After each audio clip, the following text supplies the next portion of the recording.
ഞാൻ എന്താ കഴിക്കണമെന്ന് വെച്ച് കഴിഞ്ഞാൽ അടിപൊളി നെയ്ച്ചോറാണ്, ഗീ റൈസാണ്.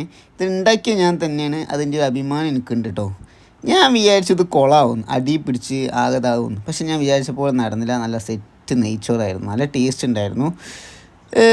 അതായത് കഴിക്കാൻ പറ്റിയ, അതായത് നല്ലൊരു നെയ്ച്ചോറ് എന്ന് പറയും, അതന്നെ എനിക്ക് പറയാനുള്ളത്. നല്ല ഉഗ്രനായിരുന്നു സംഭവം, നല്ല സെറ്റായിരുന്നു കേട്ടോ. ഞാൻ അതിൻ്റെ കൂടെ ചിക്കനും അതുപോലെ സലാഡൊക്കെ സെറ്റാക്കിയിട്ടുണ്ടായിരുന്നു. പിന്നെ അണ്ടിപ്പരിയും മുന്തിരിയൊക്കെ ആവശ്യത്തിലേറെ ഇട്ടിട്ടുണ്ടായിരുന്നു, അതുകൊണ്ട് തന്നെ നല്ല ടേസ്റ്റും ഉണ്ടായിരുന്നു. ഓക്കെ, അപ്പോൾ ഇത് ഉണ്ടാക്കിയത് എങ്ങനെയാണെന്ന് വെച്ച് കഴിഞ്ഞാൽ സിമ്പിളാണ്. ആദ്യം തന്നെ ഇതൊക്കെ ഒന്ന് സെറ്റാക്കി, നമ്മുടെ അണ്ടിപ്പരും മുന്തിരിയൊക്കെ ഒന്ന് സെറ്റാക്കി കേട്ടോ.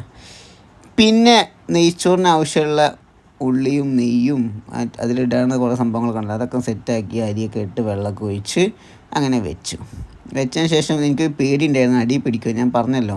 പക്ഷെ അതൊന്നും ഉണ്ടായില്ല, സെറ്റായി. അതിനുശേഷം നമ്മുടെ അടിപൊളിതാ കണ്ടല്ലോ, കിടുക്കാച്ചി നെയ്യ്.